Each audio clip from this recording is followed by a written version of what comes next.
Assalamualaikum warahmatullahi wabarakatuh. Saya Nikmatur Rahma, JGP Angkatan 11 dari SD Negeri PP kelas 118B Kabupaten Sidoarjo. Berikut ini adalah aksi nyata modul 1.4 Diseminasi Implementasi Budaya Positif Parilinu, Pagi Hari, Literasi, dan Numerasi. Selamat menyimak. Adapun pembahasan dalam konsep inti budaya positif yang pertama adalah perubahan paradigma belajar, motivasi perilaku manusia, disiplin positif, posisi kontrol guru, nilai-nilai kebajikan, keyakinan kelas, kebutuhan dasar manusia, dan segitiga restitusi. Bapak Ibu yang berbahagia, pembelajaran dengan paradigma baru merupakan sebuah pembelajaran yang dirancang berdasarkan prinsip pembelajaran berdiferensiasi, sehingga para peserta didik belajar sesuai kebutuhannya berdasarkan tahap perkembangan sesuai dengan teori psikologi modern untuk mewujudkan profil pelajar Pancasila. Beberapa bentuk miskonsepsi tentang teori kontrol. Yang pertama adalah ilusi guru mengontrol murid. Kemudian yang kedua, ilusi bahwa semua penguatan positif adalah sesuatu yang efektif dan memiliki manfaat. Yang ketiga, ilusi bahwa kritik dan membuat rasa bersalah mampu menguatkan karakter, serta ilusi bahwa orang dewasa berhak memaksa. Berikut ini adalah tabel yang menjelaskan bahwa mengubah paradigma stimulus respon menuju ke pendekatan teori kontrol tentunya melalui berbagai macam proses. Nah, apa bedanya? Mari kita simak tabel berikut ini. Lalu apa yang dinamakan dengan disiplin positif? Nah, disiplin berasal dari kata disiplina yang artinya belajar. Disiplin mengacu pada disiplin diri yang memiliki tanggung jawab terhadap apa yang dilakukannya berdasarkan nilai-nilai yang diyakini.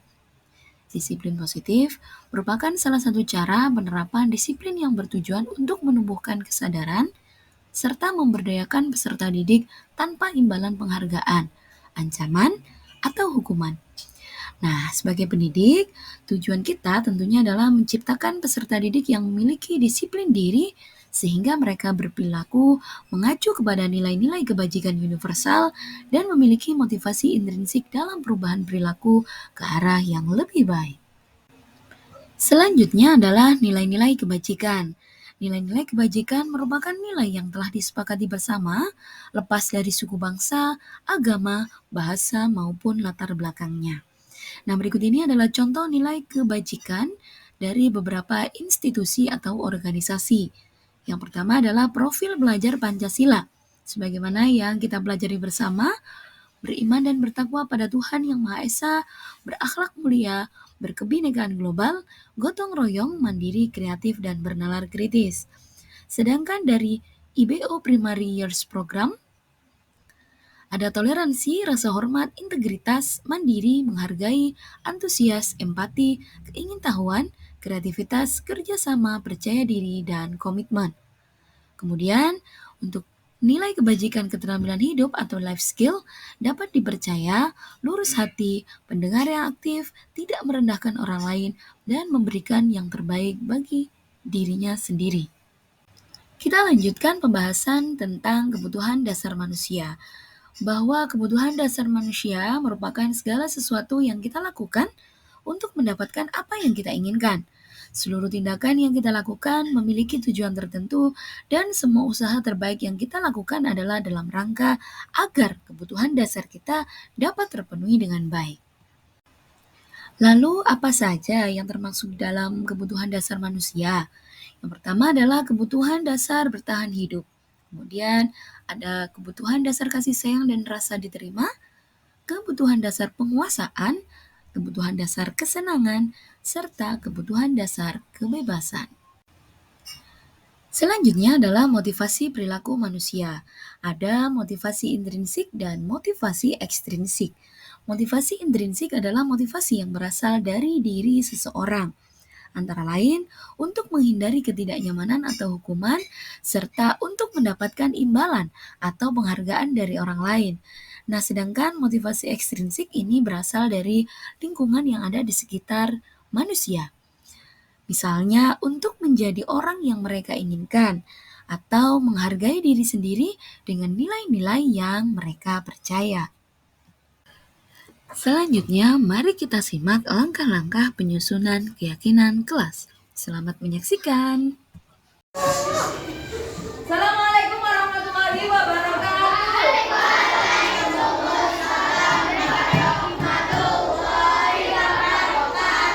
Hari ini kita akan membuat keyakinan kelas. Apa itu keyakinan kelas? Tahu? Ayo silakan. Ya. Iya, sesuatu yang sudah disepakati bersama dan kemudian menjadikan satu keyakinan. Oke, sebelum ke keyakinan kelas, silakan anak-anak menuliskan masing-masing orang menuliskan satu keyakinan kelas yang ingin kamu terapkan di kelas ini. Silakan ditulis di post-it. Halo? Ditulis di post-it yang sudah langsung maju ditempel. Bisa? Silakan.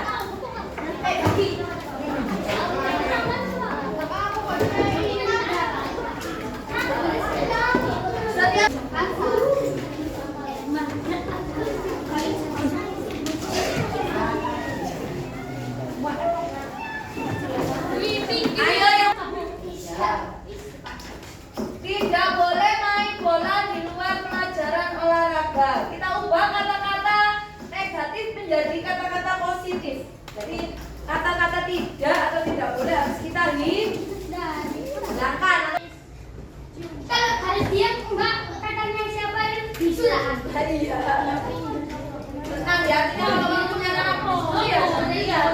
Ya, Bu. Ini adalah tidak boleh copot sepatu. Tertib. Harus membawa pelajaran. Tertib. Dari 3 ini. Ya dapat ya? 5. Berarti kan yang sama adalah disiplin waktu. Berarti nilai kebaikannya apa? Nilai kebaikannya apa? Disiplin. Kita lanjutkan ke kegiatan berikutnya.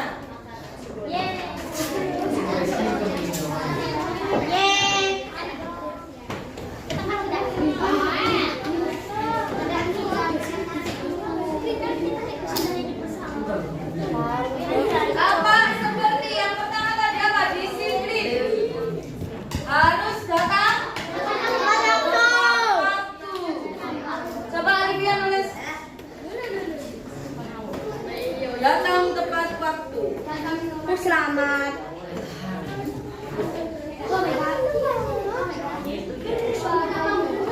Tidak tampak sepertinya apa berarti? Datang terlambat.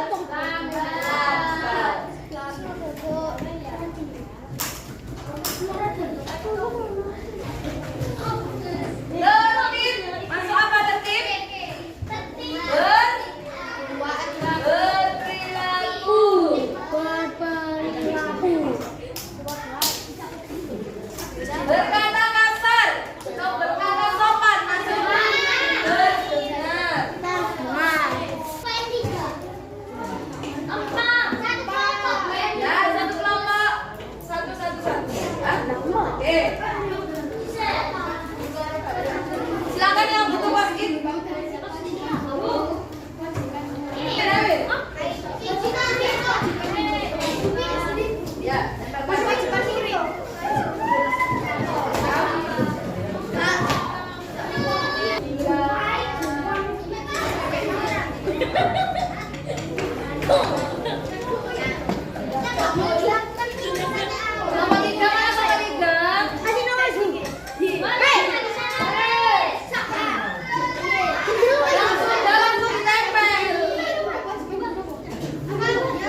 Karena keyakinan ini kamu sepakati bersama, maka harus dilaksanakan bersama. Maka apabila ada yang tidak sesuai dengan keyakinan kelas ini, tugas yang pertama adalah saling mengingatkan. Terima kasih.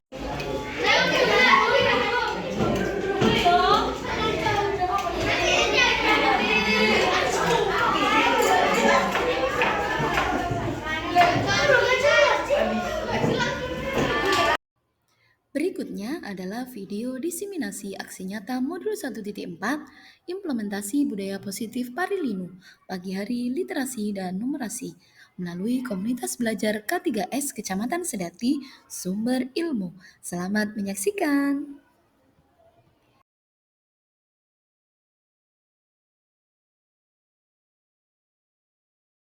Cukup sekian dari saya. Terima kasih. Akhir kata, wassalamualaikum warahmatullahi wabarakatuh. Waalaikumsalam warahmatullahi wabarakatuh. Disampaikan terima kasih pada Ibu Wulan Ari Handayani SPD MPD, Pengawas SD Dinas Pendidikan dan Kebudayaan Kecamatan Sedati yang sudah memberikan sambutan sekaligus penguatan terhadap kegiatan webinar di siang hari ini. Mudah-mudahan apa yang beliau sampaikan membuat kita termotivasi untuk selalu menggiatkan di literasi, numerasi, walaupun di instansi kita ada peningkatan atau penurunan sesuai dengan rapor mutu pendidikan sekolah kita masing-masing.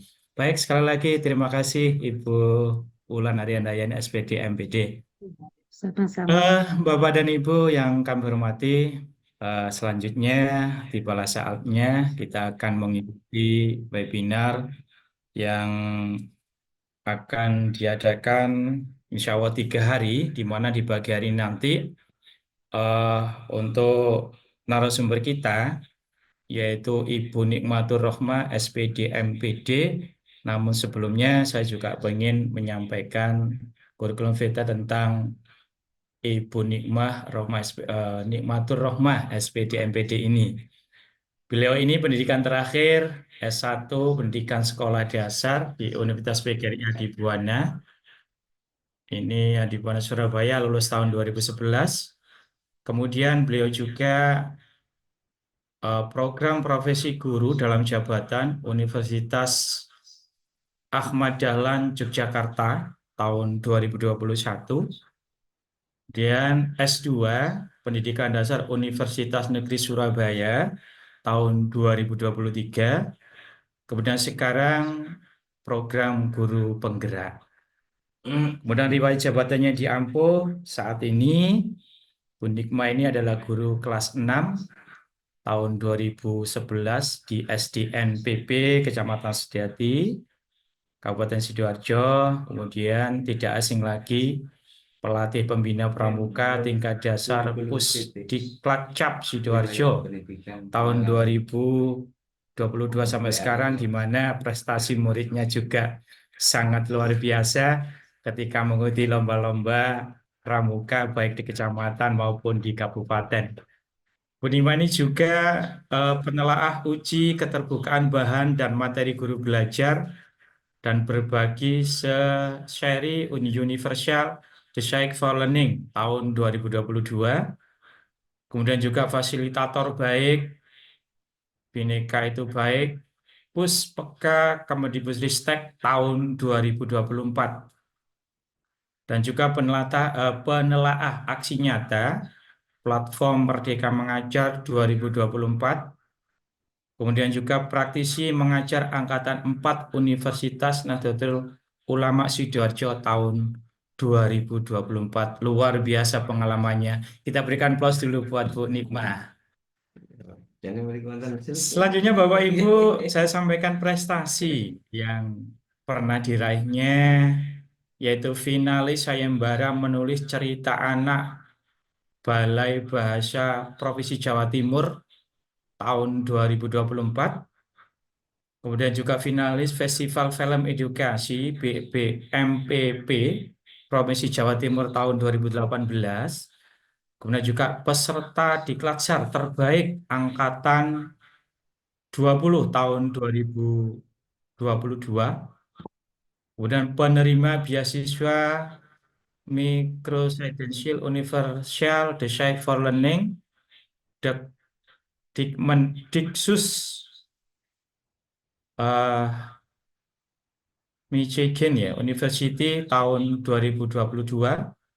Kemudian juara satu Lomba Inovasi Pendidikan Sepulau Jawa, Media Pembelajaran Gaslaka tahun 2022. Kemudian juga juara satu Best Practice Bidang Seni Porseni PGRI Kabupaten Sidoarjo, Media Pembelajaran Books tahun 2022. Dan juga yang terakhir juara tiga Kompetisi Inovasi Sidoarjo Media Pembelajaran WOFDA Books tahun 2023. Sangat luar biasa prestasinya. Ini masih muda, tapi kompetensi luar biasa. Mudah-mudahan nanti Bapak Ibu semuanya bisa seperti Bu Nikma ini. Masih ada lagi Bapak Ibu karya-karyanya sudah dihasilkan. Ini saya sebut salah satu aja. Ini Study of ICT Based Learning in Elementary School Mathematics Learning Concept During the COVID-19 Pandemi. Ya, ini sangat luar biasa. Dan juga ada antologi puisi guru Pusparagam Mimpi tahun 2021. Ini di antaranya masih banyak berbagai macam prestasinya. Moto hidupnya sangat simpel Bapak Ibu. Gak iso dipaksa kulino. Luar biasa. Artinya apa? Kita mau belajar, kita paksakan, maka akan menjadi pembiasaan. Kalau sudah menjadi pembiasaan, akan terbiasa. Walaupun tidak dipaksa, sudah terbiasa, luar biasa. Baik Bapak Ibu, itulah riwayat hidupnya Ibu Nikmatur Rohmah, juga pengalamannya, juga prestasinya sangat luar biasa. Untuk itu Bapak Ibu, peserta webinar, marilah kita ikuti bersama webinar kita yang disampaikan oleh narasumber kita yang pertama dengan judulnya Literasi dan Numerasi atau disingkat dengan Parilinu. Nah, bukan Parinalinu, monggo nanti apa itu Parilinu? Malah kita dengarkan bersama webinar kita, narasumber kita Ibu Nikmatur Rohmah SPD MPD. Kepadanya disilakan, monggo Ibu Nikmat. Baik, terima kasih Pak Khoiri. Eh, terima kasih atas kesempatan yang diberikan. Assalamualaikum warahmatullahi wabarakatuh. Waalaikumsalam warahmatullahi wabarakatuh. Yang saya hormati Ibu Pengawas SD Kecamatan Sedati, Ibu Wulan Ari Handayani SPD MPD. Yang saya hormati Bapak Ketua K3S, Bapak Muhammad Sobirin SPD MPD, Bapak Ibu Kepala Sekolah Kecamatan Sedati, juga Bapak Ibu peserta webinar hari ini yang sangat saya banggakan. Puji syukur hari ini kita dapat bertemu meskipun secara daring. Semoga tidak mengurangi apa yang nanti akan kita bagi bersama, ngaten nggih. Karena judulnya ini adalah berbagi praktik baik. Jadi apa yang sedikit yang sudah saya lakukan, semoga bisa menginspirasi teman-teman semuanya. Ngaten. Baik, Pak Khairi, saya izin share screen nggih. Nggih, monggo. Diizinkan, Bu. Diizinkan. Tidak diizinkan. Oke. Baik, judul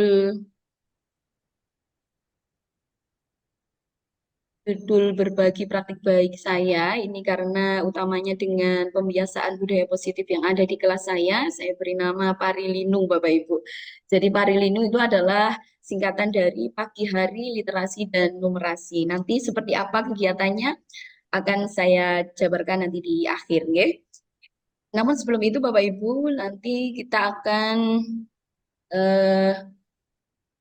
bicara dulu apa sih budaya positif itu, nanti kita akan pelajari bersama, nggih. Baik. Bapak Ibu, terlihat nggih slide saya? Iya, sudah terlihat, Bu. Baik, sebelum kita masuk ke materi, ini karena waktunya siang hari, Bapak Ibu, monggo kita ice breaking dulu. Bisa dibuka mikrofonnya, nanti kita akan berkomunikasi bersama, ya. Nah, Baik, permainannya adalah Bapak Ibu nanti akan membuat statusnya hari ini. Status hari ini apa? Nanti akan dilanjutkan oleh teman yang lain. Nanti silakan menunjuk Bapak Ibu.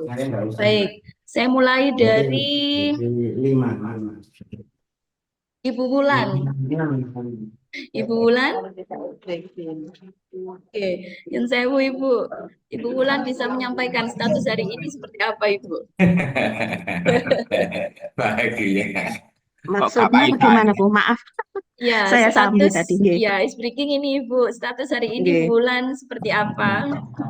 Statusnya, Ya, senang, sedih atau bagaimana, Bu? oh ya, senang karena saya baru saja mengikuti Bimtek coaching mulai tadi pagi, Bu. Jadi bisa sharing dengan teman ya. Ini tadi sinkronus acaranya.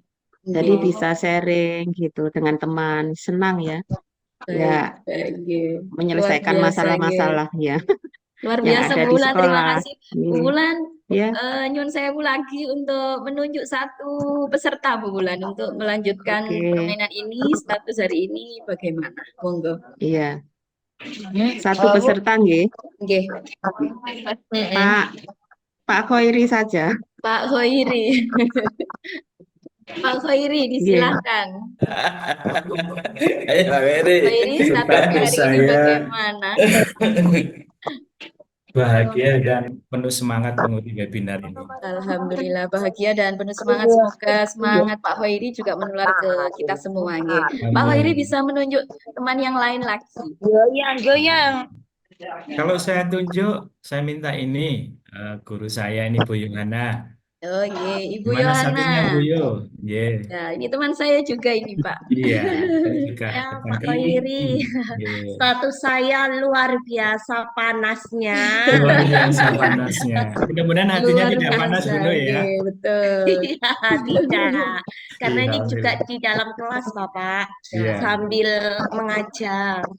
Nah, Oh, masih berarti mengajar. perlu Nggih, pendingin nggih. yang banyak Bu Yo ya. Ya, Pak, betul Ya. sekali. Nggih. Terima kasih Bu Yohana. Bu Yohana, Ya, minta bantuan satu lagi Bu Yohana.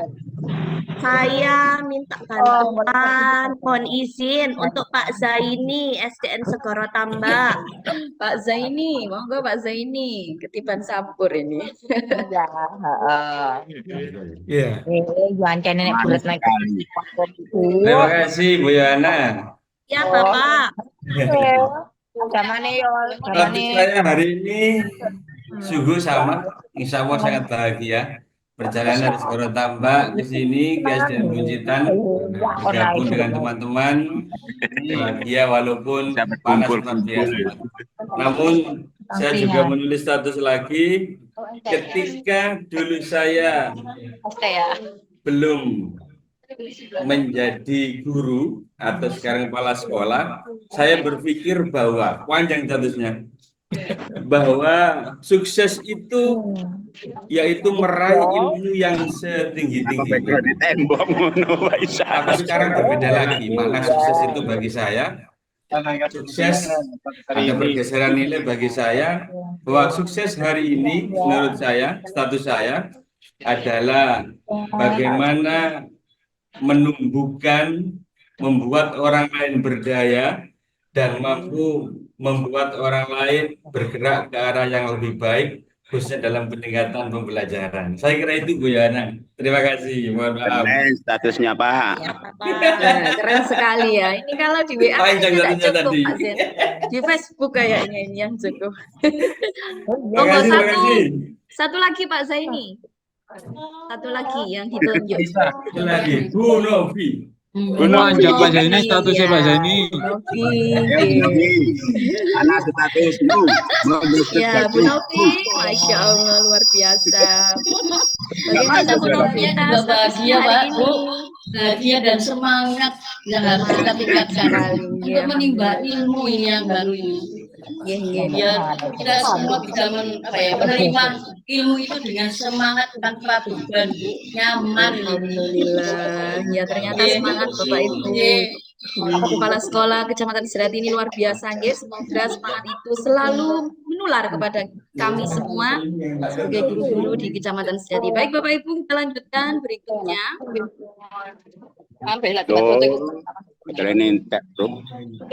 Baik Bapak Ibu, nanti kita akan banyak belajar bersama mengenai konsep inti budaya positif.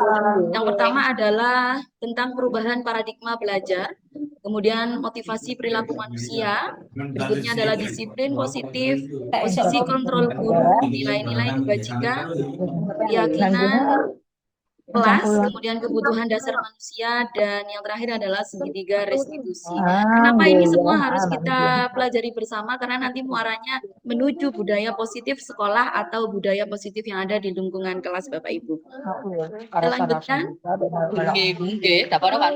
Baik. Berikutnya adalah pembelajaran dengan paradigma baru.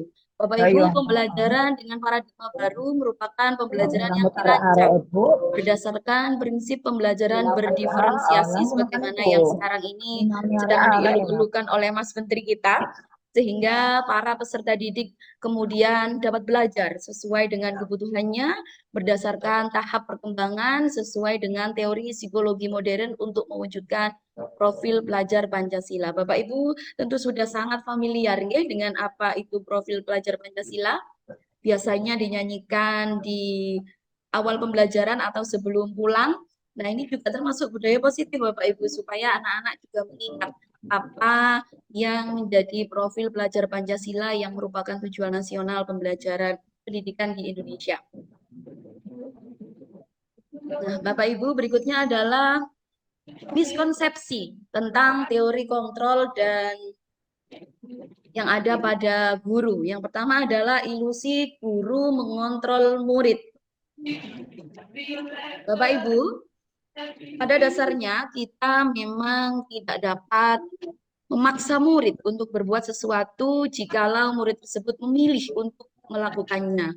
Walaupun tampaknya guru sedang mengontrol perilaku murid, hal demikian terjadi karena murid ini sedang mengizinkan dirinya untuk dikontrol oleh Bapak Ibu guru.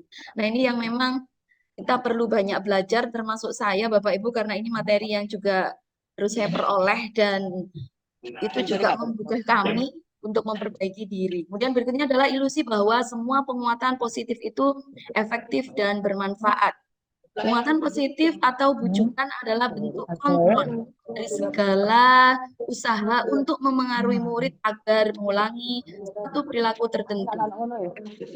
Berikutnya adalah ilusi bahwa kritik itu akan membuat rasa bersalah dan menguatkan karakter.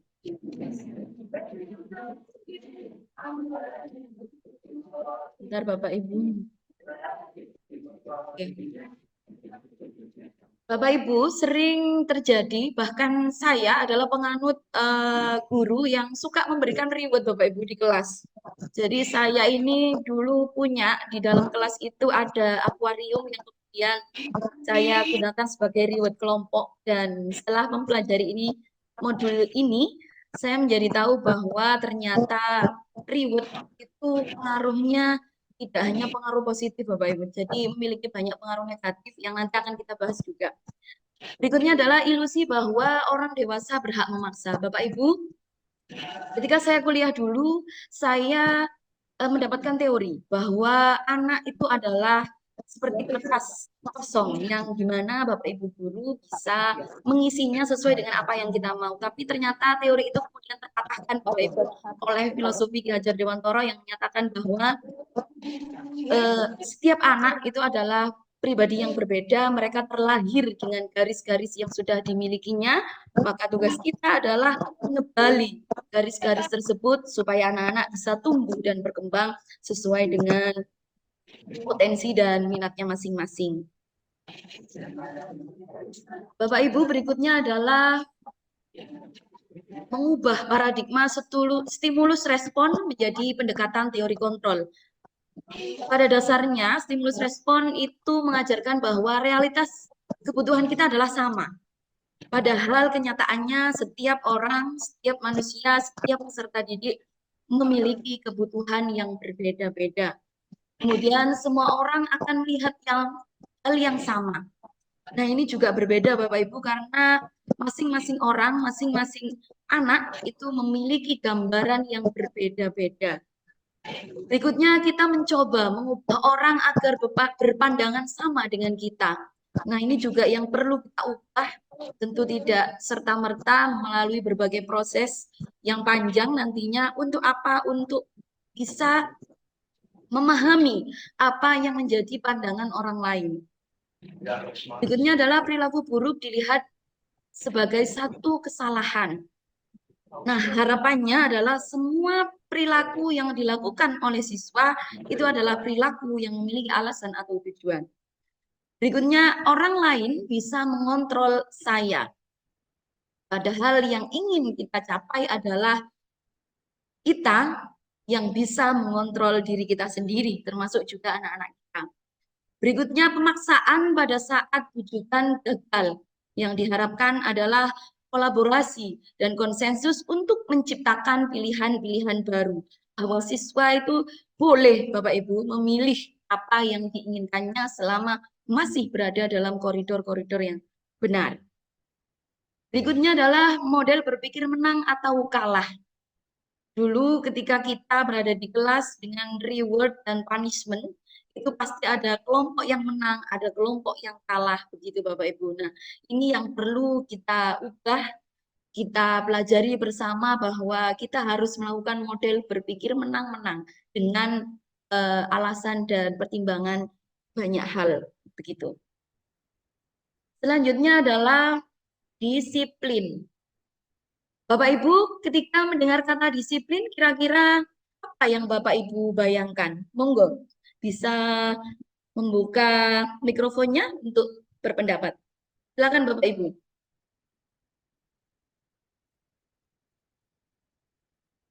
Atau saya panggil? Memaksa nanti, nggih. Bu Citra. Bu Citra?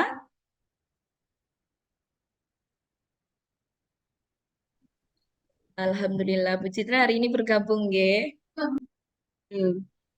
Baik, Bu Citra. Kira-kira menurut Bu Citra, apa yang Bu Citra bayangkan ketika Bu Citra mendengar kata disiplin? Iya. Bayangan saya dengan kata disiplin itu anak-anak mempunyai perilaku sesuai dengan keyakinan kelas yang sudah kita buat, Bu. Baik, luar Sebagai biasa seorang guru, jawaban waktu dari kita Bu mengawali Citra. itu kan kita selalu membuat kesepakatan kelas di dalam kelas bersama anak-anak, dan mendengar kata disiplin berarti anak-anak itu sudah yakin dengan keyakinan kelas yang kita buat. Baik, terima kasih Bu Citra, luar biasa jawabannya. Monggo Pak Supriyadi. Pak Supriyadi bisa menyalakan mikrofonnya. Guru ini sungkan ngomong Pak Supriyadi. Pak Supriyadi bisa mendengar suara saya? Baik, sepertinya belum terkoneksi ya. SDN Pabean 1. SDN Pabean 1. Monggo Bu Putri.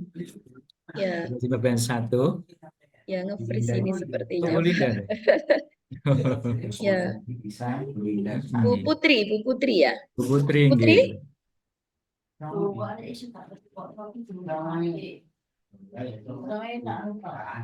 Bisa audionya dinyalakan audionya.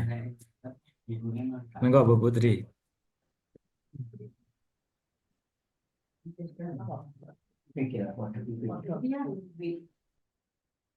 Oke, baik, kita lanjut ke yang lain ya Pak Khairi. Baik.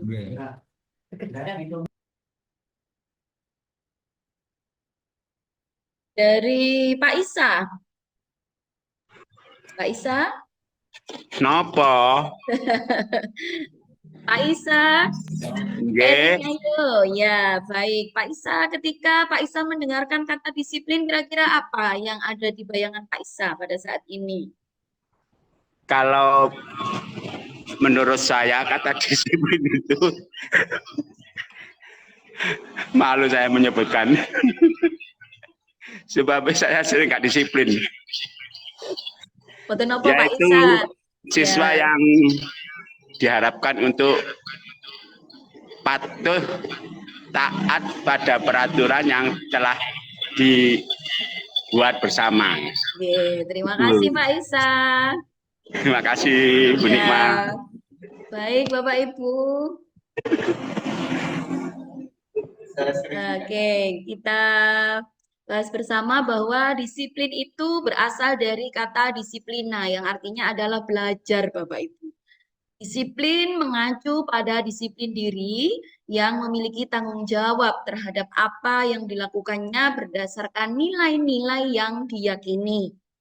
Disiplin positif merupakan salah satu cara penerapan disiplin yang bertujuan untuk menumbuhkan kesadaran serta memberdayakan peserta didik tanpa imbalan penghargaan atau reward, ancaman, atau hukuman.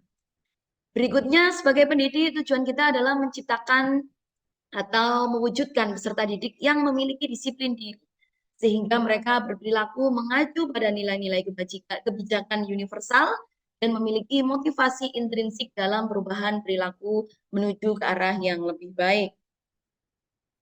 Bapak Ibu, nilai-nilai kebajikan yang disepakati bersama lepas dari suku bangsa, agama, bahasa, maupun latar belakangnya ada banyak hal dari beberapa institusi atau organisasi. Yang pertama adalah profil belajar Pancasila yang sudah kita kenal bersama sejak digaungkannya kurikulum Merdeka. Kemudian ada dari IPO Primary Years Program, yaitu nilai toleransi, rasa hormat, integritas, mandiri, menghargai, antusias, empati, keingintahuan, kreativitas, kerjasama, percaya diri, dan komitmen. Berikutnya adalah 9 pilar karakter dari IHF, Bapak Ibu. Yang pertama adalah cinta Tuhan dan segenap ciptaannya, kemandirian dan tanggung jawab, kejujuran, diplomatis, hormat dan santun, dermawan, suka menolong, dan gotong royong. Berikutnya adalah percaya diri, kreatif dan bekerja keras, kepemimpinan dan keadilan, baik dan rendah hati, toleransi, kedamaian, dan kesatuan. Nilai-nilai kebajikan berikutnya yang menurut The 7 Essential Virtues adalah empati, suara hati, kontrol diri, rasa hormat, kebaikan, dan toleransi, serta keadilan. Serta keterampilan hidup atau life skill, dapat dipercaya, lurus hati, pendengar yang aktif, tidak merendahkan orang lain, dan memberikan yang terbaik dari diri. Bapak Ibu, dari beberapa nilai kebajikan institusi organisasi tadi, insya Allah semuanya sudah dirangkum, diramu dalam profil pelajar Pancasila yang digaungkan oleh Kementerian Pendidikan saat ini. Semoga putra-putri kita yang ada di sekolah, juga orang-orang di sekitar kita memiliki karakter yang sesuai dengan profil pelajar Pancasila. Bapak Ibu masih ingat ya lagunya? Ada yang mau memimpin menyanyikan lagu? Biasanya ini Pak Isa yang suka nyanyi ini. Betul sekali. Iya, betul sekali ya Pak Isa ya. Iya. Baik, Pak Boleh Isa saya bisa pimpin? memimpin ya teman-teman. Boleh saya Webinar hari pimpin? ini untuk menyanyikan lagu profil pelajar Pancasila. Mohon Baik, silakan, izin Pak ya Isa. teman-teman ya. Ya, Bapak Ibu bisa 1, buka mic-nya ya. 2, Ya. Belajar Pancasila, berkeliling bertakwa pada Tuhan yang esa dan berakhlak mulia, berbineka tunggal, yang mandiri, kreatif, dan bernalar kritis. Baik, Mbak Isa, terima kasih dan Bapak Ibu peserta webinar hari ini semangatnya luar biasa ya, meskipun siang hari saya akan banyak mengajak komunikasi supaya tidak ngantuk. Baik, kita lanjutkan. Berikutnya, nah ini juga ada nilai kebajikan institusi atau organisasi yang menurut The Virtus Project atau proyek nilai kebajikan yang semuanya sudah terangkum atau teramu dalam profil belajar Pancasila tadi. Nah, Bapak Ibu, setiap manusia itu memiliki kebutuhan dasar. Kebutuhan dasar manusia adalah segala sesuatu yang kita lakukan untuk mendapatkan apa yang kita inginkan. Seluruh tindakan yang kita lakukan tentunya memiliki tujuan tertentu. Seperti pada kegiatan siang ini, Bapak Ibu, kira-kira tujuannya apa ya?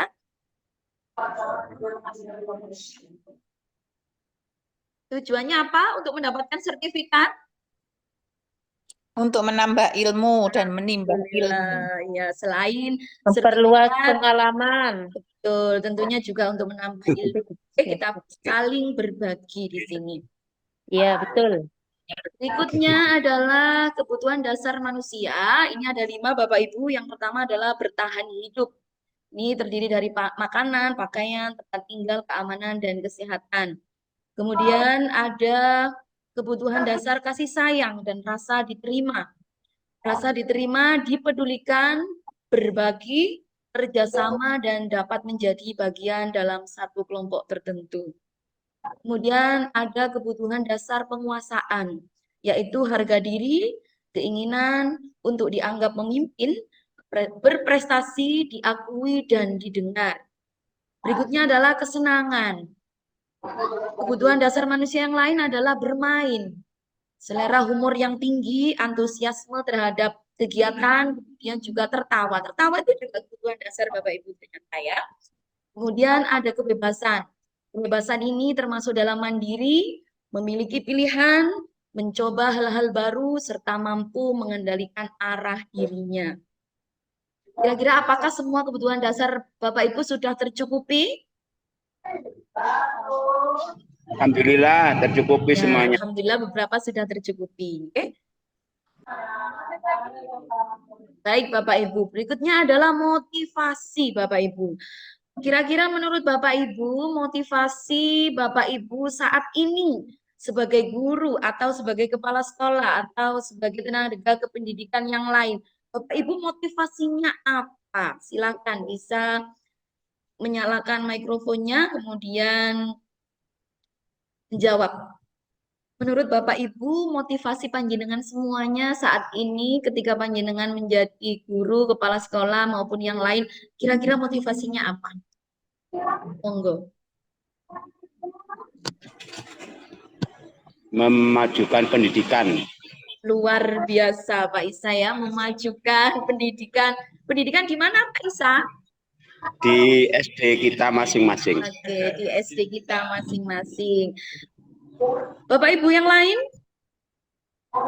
Bu Sri? Menjadikan generasi kita Oh, iya. sesuai dengan visi sekolah. Oh iya, Bu Citra, luar biasa, nggih. Sesuai dengan visi sekolah. Tentu di setiap sekolah Bapak Ibu memiliki visi dan misi, juga tujuan sekolahnya masing-masing yang harus diwujudkan keberhasilannya. Baik Bapak Ibu, kita lanjutkan.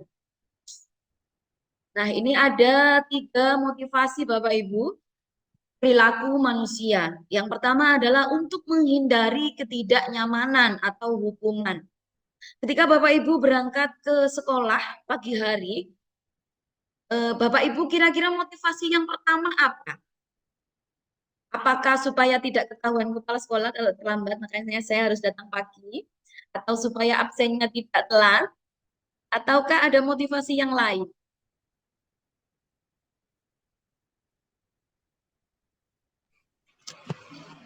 Menunaikan Bagaimana, Bapak Ibu? kewajiban sebagai guru. Ya, menunaikan kewajibannya sebagai guru. Tentu memiliki motivasi ya Pak Isa ya. Ya, Bu. Baik, berikutnya adalah untuk menjadi orang yang mereka inginkan dan menghargai diri sendiri dengan nilai-nilai yang mereka percaya. Sebagai guru, kita tentu memiliki tanggung jawab. Kenapa kita harus berangkat pagi? Karena ada murid-murid tercinta yang menunggu kita di kelas kita masing-masing. Bapak Ibu kepala sekolah juga seperti itu. Karena ada Bapak Ibu guru yang di sekolah yang juga membutuhkan bimbingan dan motivasi dari panjenengan. Kemudian untuk mendapatkan imbalan atau penghargaan dari orang lain. Adakah Bapak Ibu yang berangkat pagi supaya mendapatkan pujian dari temannya atau dari kepala sekolah? Tidak ada ya. Baik. Bapak Ibu, untuk menghindari ketidaknyamanan atau hukuman, serta untuk mendapatkan imbalan atau penghargaan dari orang lain, itu adalah motivasi intrinsik, artinya yang berasal dari diri panjenengan sendiri. Nah, kemudian untuk menjadi orang-orang yang mereka inginkan dan menghargai diri sendiri, ini adalah motivasi ekstrinsik yang berasal dari orang-orang lain yang ada di sekitar kita atau yang ada di lingkungan sekitar kita. Nah, kira-kira saat ini motivasi Bapak Ibu ada di posisi yang mana? Untuk mendapatkan imbalan, hukuman, atau untuk menjadi orang yang mereka inginkan sehingga dapat menghargai dirinya sendiri. Kira-kira yang mana Bapak Ibu? Berani. Kenapa tidak berani Pak Isa? Mau nggak disampaikan? Takut dosa. Sesuai saja tidak apa-apa. Tidak masuk di dalam penilaian Pak Isa. Baik Bapak Ibu guru yang lain atau Bapak Ibu kepala sekolah, ada yang mau menyampaikan kira-kira motivasi Bapak Ibu saat ini berada di posisi yang mana?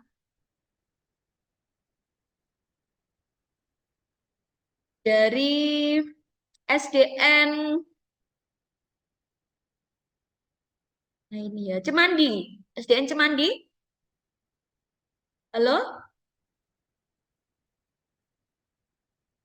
Tidur. Tidur ya. SDN Buncitan. Tidak ada juga.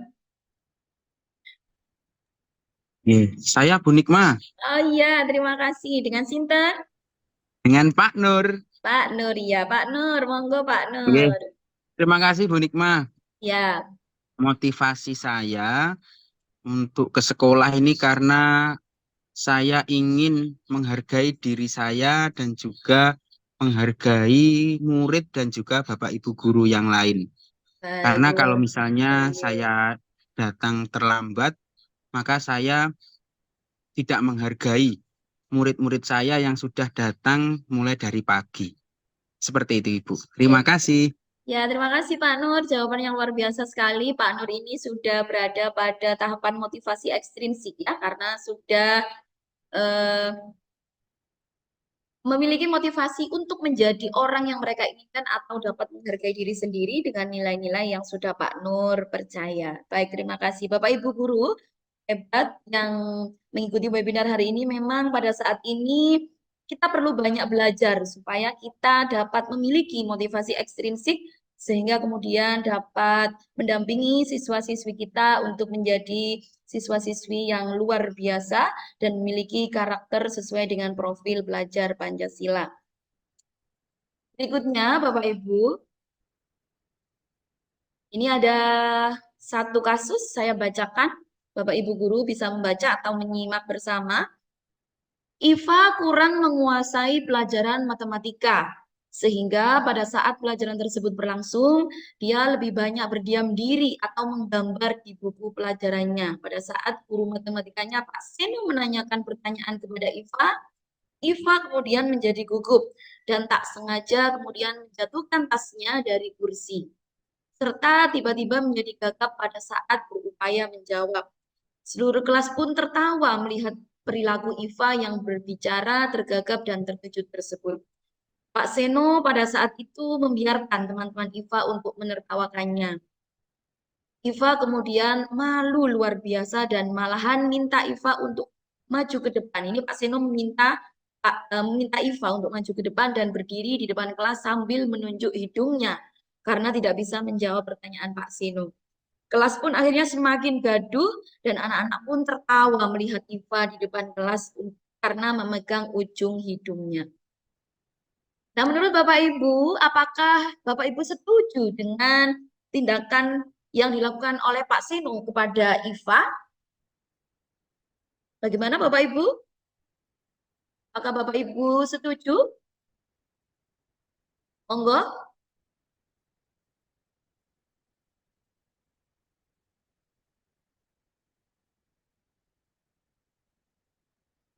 Bu Putri.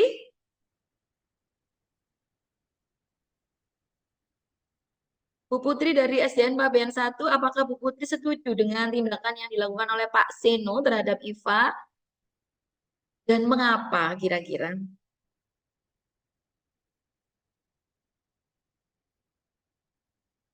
Ini tadi ceritanya Bu Putri.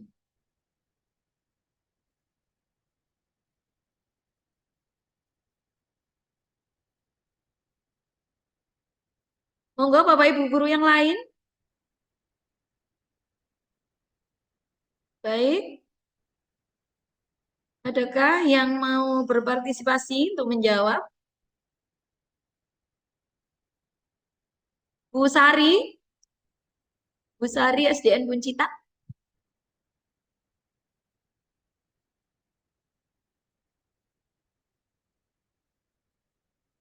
Belum ada ya. SDN Kuangsan.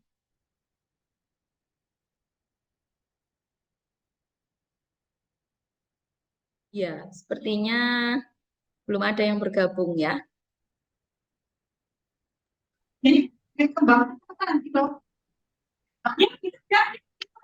Ya. Bu Eka Penny ya. Monggo Bu Eka Penny.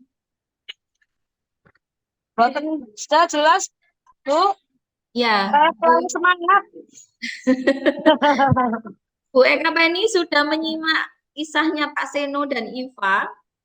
Oh, nggih. Ya. Ampun. Betul. Sangat Ya, menginspirasi kira-kira ya. menurut Bu Penny, apakah tindakan yang dilakukan Pak Seno terhadap Iva disetujui oleh Bu Penny? Kalau iya, apa alasannya? Kalau tidak, juga apa alasannya? Akan disampaikan.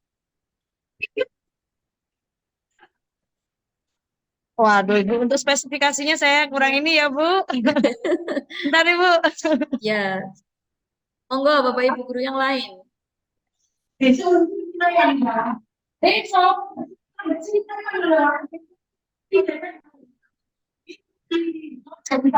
Pak Nur?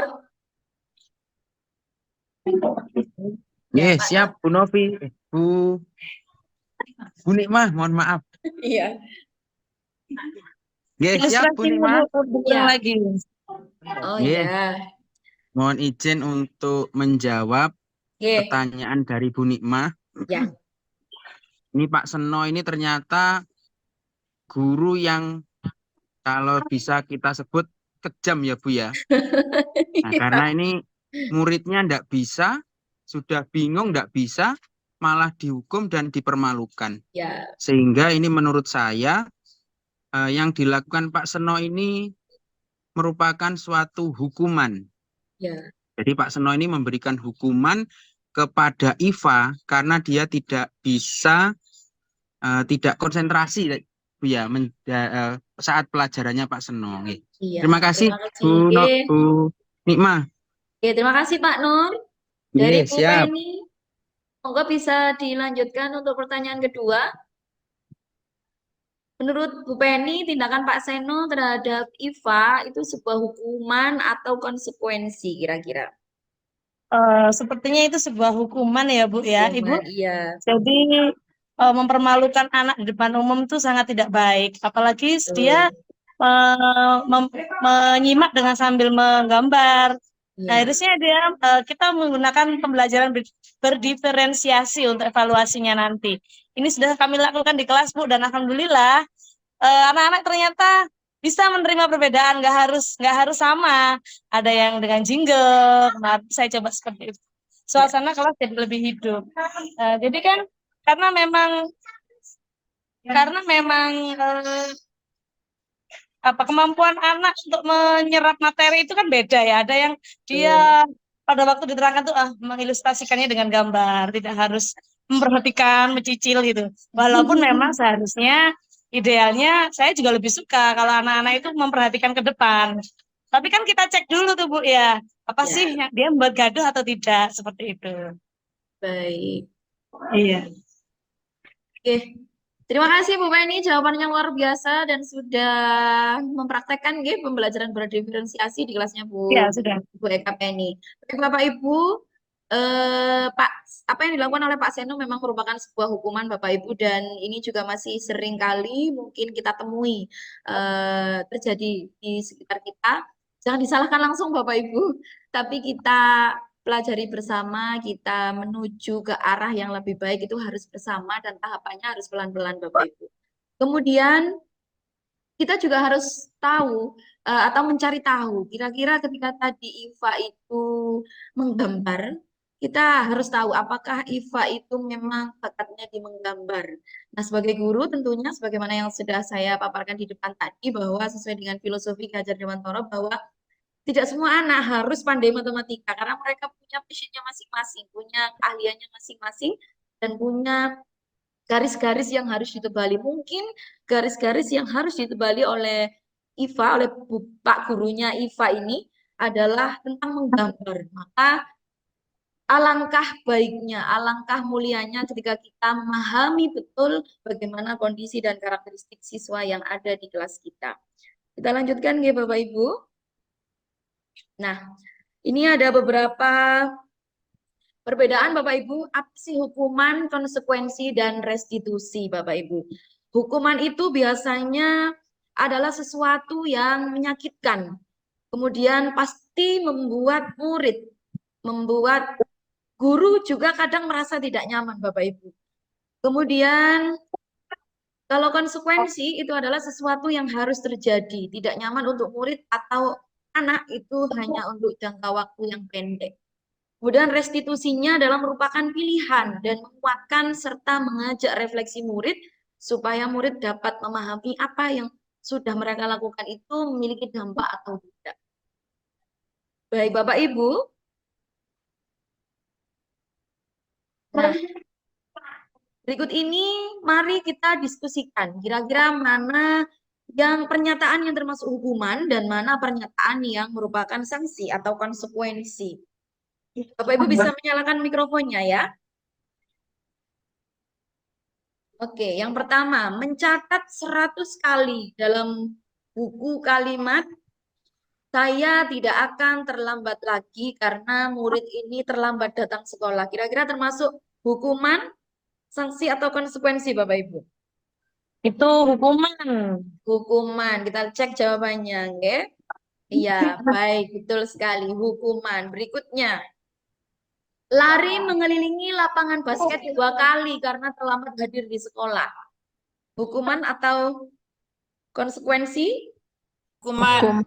Hukuman. Hukuman. Kita cek betul Bapak Ibu. Konsekuensi. Hukuman ya Bapak Ibu. Karena ini Hukuman, ya. Ya, membuat dampak efek jerahnya cukup lama kepada anak-anak biasanya. Kemudian berikutnya adalah membersihkan coretan yang dibuatnya di meja tulis. Konsekuensi. Konsekuensi dari apa yang sudah dilakukan yaitu mencoret-coret meja tulisnya, maka konsekuensinya adalah membersihkan coretan yang telah dibuatnya. Kita lanjutkan. Murid diminta push up 15 kali karena tidak menggunakan masker ke sekolah. Hukuman. Hukuman. Baik, kita lanjutkan. Menggantikan kertas tugas teman yang telah dicoret-coret. Konsekuensi.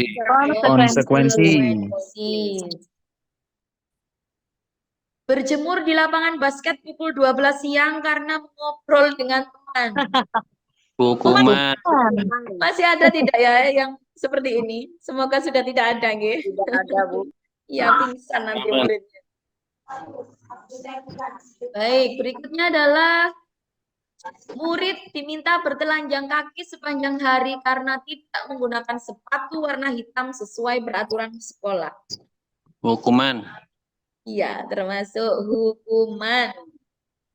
Berdiri di depan kelas sambil mengangkat kaki satu karena tidak bisa menjawab pertanyaan. Hukuman. Hukuman ya. Masih ada Bapak Ibu guru yang melakukan ini? Tidak ada. Takut HAM. Ya. Berikutnya membersihkan tumpahan air di meja karena tersenggol pada saat belajar. Konsekuensi. Konsekuensi. Kehilangan 10 menit jam istirahat untuk mengerjakan tugas karena terlambat datang dan tertinggal pelajaran selama 10 menit juga. Konsekuensi. Duduk di bangku di pinggir lapangan pada jam istirahat karena tidak diizinkan bermain oleh guru piket karena telah mencederai teman saat bermain di lapangan. Hukuman.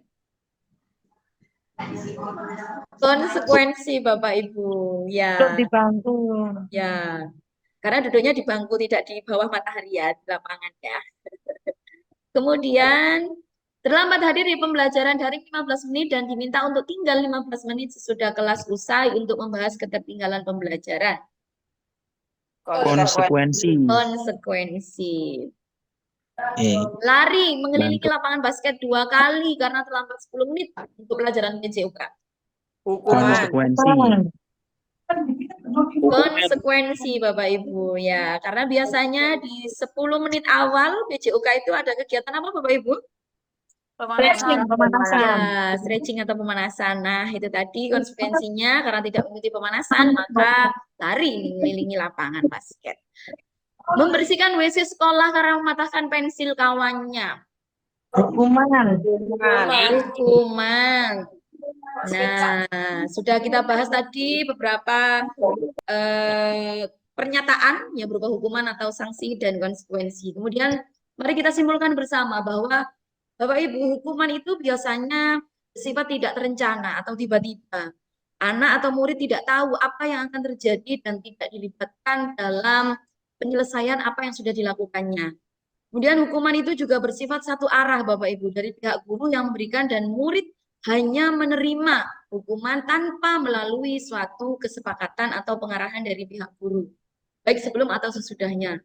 Hukuman yang diberikan bisa berupa fisik maupun psikis. Dan satu lagi biasanya Bapak Ibu, hukuman itu diikuti dengan kata-kata justice kasar dan mengintervensi peserta didik. Berikutnya adalah konsekuensi. Nah, kalau di konsekuensi itu sudah terencana atau disepakati atau diyakini dan juga dibahas oleh murid. Kamu kumpulkan ini 7. Golek. Kita guru. Umumnya bentuk-bentuk konsekuensi dibuat oleh pihak guru dan sekolah yang melibatkan murid, Bapak Ibu. Jadi tidak hanya satu arah. Pada konsekuensi, murid tetap dibuat tidak nyaman untuk jangka waktu yang pendek, tapi tidak terlalu lama seperti dihukum lari keluar mengelilingi lapangan tadi ya. Dan konsekuensi biasanya diberikan berdasarkan suatu data yang umumnya dapat diukur. Seperti tadi ketika anak melakukan mencoret-coret meja kelas, maka apa yang harus dilakukan? Ya harus membersihkan. Artinya dapat diukur ketika sudah bersih, maka konsekuensi itu sudah selesai untuk dilakukan oleh siswanya. Kemudian ada satu hal lagi Bapak Ibu yang ini harus kita tanamkan bersama dan harus kita biasakan bersama, yaitu restitusi Bapak Ibu. Restitusi ini adalah proses menciptakan kondisi bagi murid untuk dapat memperbaiki kesalahan mereka, sehingga mereka bisa kembali kepada kelompok mereka tanpa ada tekanan apapun dengan karakter yang lebih kuat lagi. Restitusi ini juga merupakan proses kolaboratif yang mengajarkan murid untuk mencari solusi untuk masalah mereka dan membantu murid berpikir tentang orang seperti apa yang harus mereka inginkan dan bagaimana mereka harus memperlakukan orang lain. Bapak Ibu, ini yang seperti saya sampaikan tadi, dihukum oleh penghargaan. Luar biasa ternyata Bapak Ibu dampak hukuman yang kita berikan atau penghargaan yang kita berikan kepada putra-putri kita kalau itu tidak tepat. Yang pertama adalah pengaruh jangka pendek dan jangka panjang. Penghargaan efektif jika kita menginginkan seseorang melakukan sesuatu yang kita inginkan dalam jangka waktu pendek. Jika kita menggunakan penghargaan lagi dan lagi, maka orang tersebut atau murid tersebut akan bergantung pada penghargaan yang diberikan. Serta akhirnya akan hilang motivasi dirinya. Kemudian, jika mendapatkan penghargaan untuk melakukan sesuatu yang baik, maka selain kita senantiasa berharap mendapatkan penghargaan tersebut lagi. Dan kita akan tidak menyadari tindakan baik apa yang seharusnya kita lakukan karena sudah terfokus pada penghargaan saja, bukan lagi nilai kebajikannya. Berikutnya Bapak Ibu, penghargaan tidak efektif. Mengapa tidak efektif? Penghargaan adalah suatu benda atau peristiwa yang diinginkan, yang dibuat dengan persyaratan. Misalkan anak-anak yang tugasnya selesainya cepat, nanti akan ibu guru kasih reward bintang misalkan. Nah ini tidak akan efektif Bapak Ibu. Mengapa? Karena mereka hanya ingin mendapatkan rewardnya saja, akhirnya tidak memperhatikan apa, memperhatikan tugasnya, apakah sudah dikerjakan dengan betul, apakah dikerjakan dengan teliti. Nah ini nilai-nilai kebajikannya juga tidak akan muncul di sana. Dan kemudian mereka akan timbul rasa kecewa ketika mereka tidak dapat mendapatkan penghargaan itu. Dan ini memang saya alami Bapak Ibu ketika di kelas saya ada namanya reward kelompok dan mereka bersaing karena pada waktu itu saya memberikan hadiah ketika akumulasi reward kelompok itu 1 bulan, maaf, 1 bulan mereka akan mendapatkan hadiah dari saya. Nah, hadiahnya ini juga beragam, kadang jajan, kadang alat tulis begitu ya. Dan ini menimbulkan kekecewaan anak-anak yang lain. Iya, betul. Dan pernah juga berantem ketika di luar kelas, ketika tidak ada saya, mereka berantem karena mereka tidak tercapai apa yang mereka inginkan sehingga dia bentuk protesnya adalah berantem dengan temannya. Berikutnya Bapak Ibu, penghargaan dapat merusak hubungan seperti yang saya sampaikan, bisa merusak hubungan antar murid, kesenjangan akan terjadi itu Bapak Ibu. Kemudian penghargaan dapat menurunkan kualitas. Seperti yang saya jelaskan tadi ketika anak-anak yang selesai duluan akan istirahat misalkan. Maka anak-anak fokusnya akan segera keluar, segera selesai dan istirahat. Kualitas apa yang dikerjakannya akan menurun. Berikutnya adalah penghargaan mematikan kreativitas. Murid-murid diminta berpikir mengenai hadiah. Kadang pasti memikirkan hadiah apa ya yang akan diberikan oleh Bu Guru hari ini kalau saya bisa ini. Nah, kreativitas kelompok murid-murid ini menjadi berkurang dibandingkan dengan yang tidak diberitahukan tentang hadiah yang bisa mereka terima. Beberapa penelitian juga menunjukkan bahwa pekerjaan seni atau sebuah penulisan cerita menjadi kurang kreatif, biasanya bila dijanjikan oleh sebuah hadiah. Dalam memecahkan masalah, para murid akan memakan waktu yang lebih lama dan memberikan jalan keluar yang kurang kreatif karena mereka sering dijanjikan suatu penghargaan. Penghargaan akan menghukum. Mereka yang tidak mendapatkan penghargaan misalnya dalam sistem ranking, mereka yang mendapatkan ranking kedua akan merasa paling dihukum dan ini tentu Bapak Ibu guru juga mengalami ketika dulu ada ranking dan ini pernah terjadi juga di murid saya, mungkin juga terjadi di sekolah Bapak Ibu. Ketika Bapak Ibu guru mengumumkan ranking sekian, 1 siapa, 2 siapa, itu ada orang tua murid yang tidak terima dan kemudian memarahi anaknya persis di depan guru dan beberapa wali murid serta murid yang lain. Nah, ini menghukum Bapak Ibu sehingga kemudian ranking itu tidak disampaikan ya untuk pembelajaran kurikulum merdeka saat ini. Berikutnya Bapak Ibu, nah ini tadi motivasi intrinsik dari dalam diri akan hilang. Ketika memberikan penghargaan kepada seorang anak pada saat dia sedang merasa bangga dengan pencapaiannya sendiri, maka ia akan mengambil kegembiraan yang saat itu sedang dirasakan secara alami. Secara alamiahnya dia bangga sebetulnya dengan apa yang sudah dia raih, tapi karena ada embel-embel penghargaan, maka rasa itu pudar Bapak Ibu, dikalahkan oleh penghargaan yang telah diterimanya. Oke, berikutnya Bapak Ibu, keyakinan kelas. Nah, ini ada hal baru sebetulnya juga bagi saya. Kalau dulu kita mungkin membuat peraturan kelas, begitu. Peraturan kelas bukan keyakinan kelas. Kira-kira menurut Bapak Ibu, beda peraturan kelas dan keyakinan kelas itu apa? Monggo, bisa disampaikan.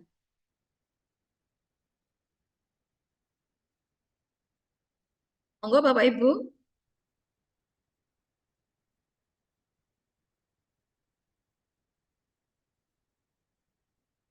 Dari SD Hang Tua.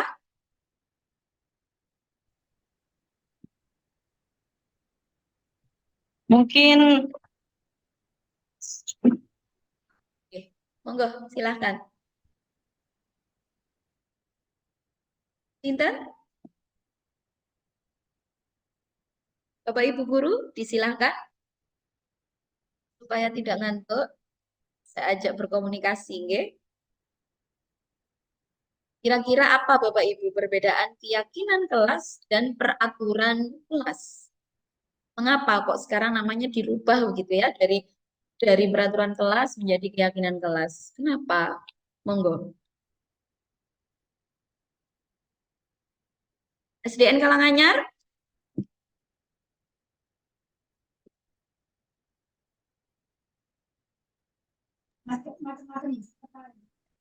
Ya, SDN Kalanganyar? Ya, Bu Nima. Ya. Baik, bisa menyampaikan mengapa keyakinan kelas, mengapa tidak peraturan kelas namanya? Kalau peraturan kelas, Bu, nanti terlibat ada hukumannya, tapi kalau keyakinan kelas, dia yakin bahwa dia tidak akan berbuat. Ya, terima kasih dari SDN Kalanganyar. Baik, Bapak Ibu, jawaban yang luar biasa. Peraturan kelas itu nanti efeknya pasti ada hukuman. Dan biasanya peraturan kelas itu berasal dari satu arah saja. Jadi yang membuat adalah gurunya. Jadi guru tiba-tiba langsung membuat dan kemudian menempel di kelasnya bunyinya adalah peraturan kelas. Maka semua warga kelas harus mematuhi peraturan kelas tersebut. Ya, kalau tidak mematuhi pasti impact-nya adalah mendapatkan hukuman. Kalau keyakinan kelas Bapak Ibu, ini melibatkan semua warga kelas. Karena apa? Karena apa-apa yang ada di keyakinan tersebut berasal dari hasil diskusi siswa bersama dengan guru. Berikut ini akan saya paparkan bagaimana cara kita menyusun keyakinan kelas. Yang pertama adalah guru memfasilitasi kira-kira peraturan keyakinan kelas apa saja yang nanti akan dijadikan keyakinan kelas yang ada di kelas tersebut. Kemudian pernyataan keyakinan kelas senantiasa dibentuk dalam kalimat-kalimat positif. Artinya dihilangkan Bapak Ibu, tidak boleh rame di kelas, tidak boleh membuang sampah sembarangan, tapi diganti dengan kalimat-kalimat positif. Kira-kira kalau tidak boleh rame di kelas, bentuk kalimat positifnya bagaimana Bapak Ibu? ayo kita jaga ketertiban kelas. Iya betul, kita jaga ketertiban kelas. Nah seperti itu nih Bapak Ibu nih. Hari nanti ketika teman-teman atau Bapak Ibu guru kembali ke kelas, yang sudah membuat peraturan kelas bisa kita review kembali untuk bisa menciptakan kegiatan pembelajaran yang lebih baik lagi. Nah, ini ada tahapan-tahapannya, ada banyak hal Bapak Ibu, dan ini bisa kita praktekkan di kelas kita masing-masing. Meskipun ini sudah masuk ke 1 bulan ya, dari tahun ajaran baru. Yang pertama adalah mempersilahkan warga sekolah atau murid untuk bercurah pendapat tentang peraturan yang perlu disepakati. Jadi kalau di kelas saya itu, anak-anak saya bagikan post-it, kemudian anak-anak menuliskan apa yang sudah diyakini dirinya untuk dituliskan menjadi keyakinan kelas. Berikutnya adalah siswa menempelkan post-it tadi di papan atau di kertas plano yang sudah disiapkan Bapak Ibu guru sebagai hasil curah pendapat. Berikutnya tugas Bapak Ibu guru adalah mendampingi atau memfasilitasi untuk merubah kalimat-kalimat negatif yang muncul dari siswa dijadikan sebagai kalimat yang positif. Nah, setelah itu kemudian siswa dan guru meninjau kembali kira-kira pernyataan yang sudah disepakati tadi sudah benar atau belum dan sudah diyakini bersama atau belum. Berikutnya, tanamkan nilai-nilai kebajikan apa. Misalkan, jangan rame saat di kelas. Kalimat positifnya tertib di kelas, maka nilai kebajikannya adalah tertib. Seperti itu Bapak Ibu. Jadi harus ada penanaman nilai kebajikan di dalamnya. Kemudian keyakinan tersebut harus boleh ditandatangani atau distempel atau apa menurut Bapak Ibu sesuai dengan imajinasi atau kreasi Bapak Ibu yang kemudian bisa ditempelkan di kelas yang bisa dilihat oleh seluruh anggota kelas dengan mudah. Dan Bapak Ibu yang perlu dipahami bahwa keyakinan kelas itu perlu ditinjau ya Bapak Ibu, perlu ditinjau agar lebih baik lagi. Bapak Ibu bisa melaksanakan ice breaking dulu. Saya juga akan melakukan ya. Saya tidak ngantuk.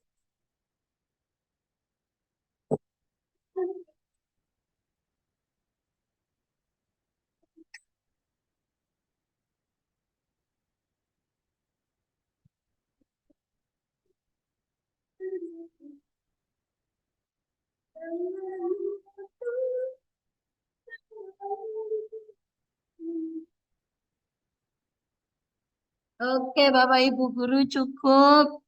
Semoga tidak ngantuk ya. Kita lanjutkan. Berikutnya adalah posisi kontrol seorang guru. Bapak Ibu guru ada 5 posisi kontrol sebagai guru. Yang pertama adalah penghukum. Dan yang kedua adalah pemberi rasa bersalah. Yang ketiga teman. Yang keempat pemantau. Dan yang kelima adalah manajer. Baik, posisi kontrol guru sebagai penghukum biasanya menggunakan hukuman fisik atau verbal. Orang-orang yang menjalankan posisi penghukum biasanya menggunakan justice, Bapak Ibu, kata-kata kasar yang penuh intervensi. Nada suaranya tinggi, bahasa tubuh biasanya ada yang melotot atau jarinya menunjuk-nunjuk menghardik. Bapak Ibu guru, memang kita tidak selalu baik ya, tapi kita harus berusaha untuk menjadi yang lebih baik di setiap harinya. Kemudian berikutnya adalah posisi kontrol guru sebagai pemberi rasa bersalah. Nah, pada posisi ini biasanya guru akan bersifat lebih lembut. Mereka akan menggunakan kata-kata yang membuat orang-orang hening dan membuat orang lain merasa tidak nyaman, bersalah atau rendah diri. Seperti, Ibu sangat kecewa sekali loh dengan kamu. Nah, seperti itu. Nah, di posisi ini murid akan memiliki penilaian diri yang buruk tentang diri mereka. Mereka akan merasa tidak berharga dan mereka kecewa karena telah mengecewakan orang-orang yang ada di sekelilingnya. Berikutnya Bapak Ibu, posisi kontrol guru adalah sebagai teman. Nah, kalau ini biasanya positif ini hubungan baik yang terjalin antara guru dan murid. Mereka menggunakan hubungan baik dan humor untuk mempengaruhi seseorang. Dan biasanya Bapak Ibu guru akan berkata, ayolah bantu Bu Nikma, atau ayolah bantu Pak Isa gitu ya. Supaya Pak Isa tidak dimarahi kepala sekolah gitu. Misalkan, nah ini adalah posisi teman Bapak Ibu. Apa lalu hal negatifnya? Negatifnya adalah bila suatu saat guru tersebut tidak membantu, maka murid akan kecewa dan berkata, saya pikir Bapak adalah teman saya, ternyata Bapak tidak membela saya. Nah, seperti itu. Murid akan merasa kecewa dan tidak akan lagi mau berusaha dan membantu Bapak Ibu. Berikutnya adalah posisi sebagai pemantau. Posisi sebagai pemantau, pada saat kita mengawasi, kita bertanggung jawab atas perilaku orang yang kita awasi. Misalkan dengan kata-kata, kamu sudah tahu kan peraturannya apa? Nah, apa yang sudah kamu lakukan? Hukumannya apa kalau kayak gitu? Nah, itu adalah posisi pemantau. Posisi pemantau sangat mengandalkan perhitungan, catatan, atau data yang dapat digunakan sebagai bukti atas perilaku seseorang. Berikutnya, ini adalah posisi yang sangat ideal Bapak Ibu untuk bisa dilakukan oleh seorang guru, yaitu sebagai manajer. Misalkan ada anak yang terlambat Bapak Ibu, maka kemudian Bapak Ibu guru bisa menanyakan terlebih dahulu kenapa anaknya terlambat, kemudian menanyakan kembali keyakinan kelas yang sudah disepakati bersama, apakah terlambat itu termasuk pada keyakinan yang mereka buat. Nanti saya ada contohnya Bapak Ibu. Nah, ini tadi restitusi ya Bapak Ibu. Jadi tindakan sebagai manajer tadi yang cocok adalah menggunakan segitiga restitusi.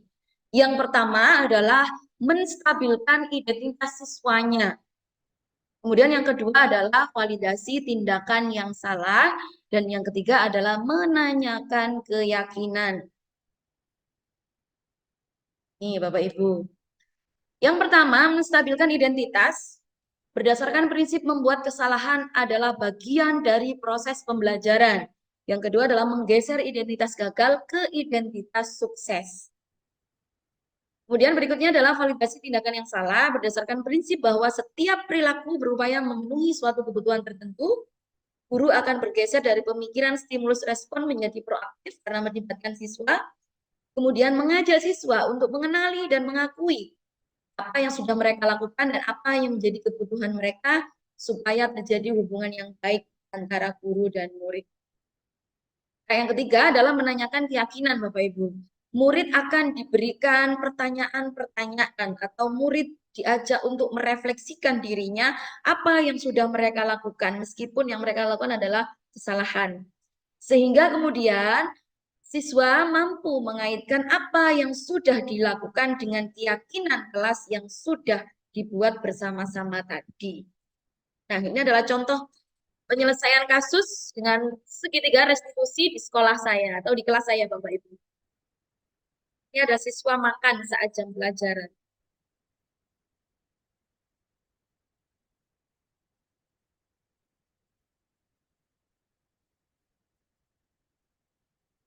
Tahapan yang pertama, menstabilkan identitas.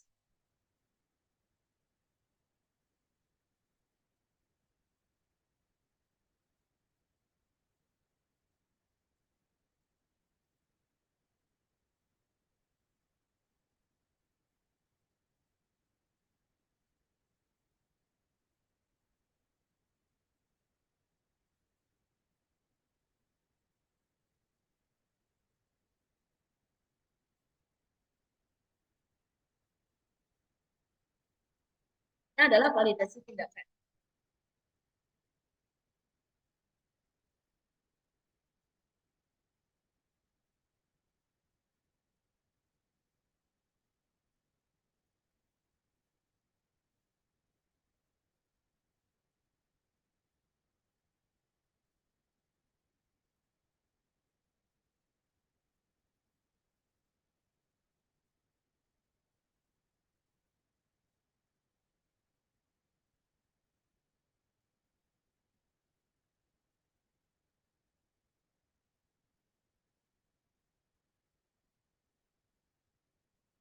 Suaranya kok gak dengar ya Bu Nima?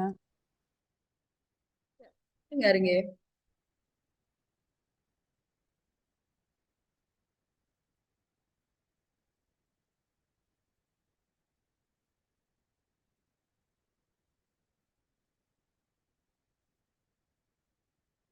Baik, kita lanjutkan ya. Lewat. Baik Bapak Ibu, mengapa kita harus menyelesaikan permasalahan baik itu di dalam kelas maupun di sekolah kita dengan menggunakan segitiga restitusi? Karena penanganan kasus yang dilakukan dengan pendekatan segitiga restitusi itu Bapak Ibu Guru diharapkan dapat memposisikan guru sebagai manajer, yaitu dengan mengajukan pertanyaan-pertanyaan yang bermakna sehingga kemudian membuat murid lebih mandiri, percaya diri, serta bertanggung jawab terhadap apa yang telah dilakukan. Bapak Ibu Guru, memang tidak semua kasus ya, kalau misalkan di kehidupan yang nyata seperti di negara kita, untuk kasus narkoba misalnya, tentu tidak mungkin diselesaikan dengan kasus menggunakan segitiga restitusi. Tapi untuk kasus-kasus yang ada di sekolah kita yang bisa diselesaikan dengan segitiga restitusi, mari kita lakukan dan kita pelajari bersama. Nah, oke, ini Bapak Ibu, sekarang karena kita tadi sudah membahas banyak hal, termasuk budaya positif, serta disiplin positif apa yang sudah kita lakukan. Nah, ini saya sedikit berbagi budaya positif, literasi, dan numerasi yang ada di sekolah saya. Bagaimana yang disampaikan oleh Bu Wulan tadi bahwa meskipun Bapak Ibu, meskipun saya mengajar di kelas 6 yang anak-anaknya tidak mengikuti AKM, kemudian alhamdulillah di sekolah kami juga nilai literasi numerasinya juga baik, tapi tetap kita harus membiasakan anak-anak untuk bergiat literasi dan numerasi, meskipun itu dengan kegiatan yang sederhana Bapak Ibu. Nah, di sini saya beri kegiatan namanya Pari Linu Bapak Ibu, pagi hari literasi dan numerasi, yang merupakan kegiatan poin penerapan disiplin literasi dan numerasi. Kemudian siapa saja pemangku kepentingannya? Yang pertama adalah komite, orang tua, kepala sekolah, dan pihak-pihak yang terkait dengan proses pembelajaran. Baik itu dari Bapak Ibu Dewan Guru maupun kita memanggil narasumber atau misalkan ada guru tamu begitu, ya. Berikutnya, Parilinu merupakan itu tadi singkatan program pagi hari literasi dan numerasi yang saya laksanakan di jam 7.15 sampai dengan 7.30 Bapak Ibu, karena 7 dan sampai 7.15 ada kegiatan doa bersama, kemudian Pancasila, absen, kemudian yel kelas, dan ada kegiatan membaca surah Yasin kalau di kelas saya karena kebetulan muslim semua. Kemudian, mengapa literasi dan numerasi? Karena literasi merujuk pada kemampuan seseorang untuk membaca, menulis, serta memahami teks tertulis. Sementara untuk numerasi, kenapa diperlukan? Karena numerasi ini sangat diperlukan. Mengingat bahwa anak harus memiliki kemampuan untuk memahami, menggunakan, serta memanipulasi angka sesuai dengan apa yang mereka lakukan dalam kehidupan sehari-hari. Nah, mengapa saya memilih latar belakang Parilinu? Yang pertama adalah, ini kalau yang 2 tahun lalu, karena nilai literasi dan numerasi pada rapor pendidikan di sekolah kami menurun. Kemudian kurangnya kemampuan komunikasi siswa, kurangnya kemampuan membaca pemahaman. Jadi seringkali di kelas saya itu anak-anak membaca bisa, tapi untuk membaca pemahaman ini masih perlu ditingkatkan. Berikutnya adalah kurangnya kemampuan dalam hitung perkalian dan pembagian. Bapak Ibu mungkin juga mengalami di sekolahnya. Saya mengajar di kelas 6 Bapak Ibu, tapi di kelas saya juga beberapa masih ada yang belum lancar hitung perkalian dan pembagiannya.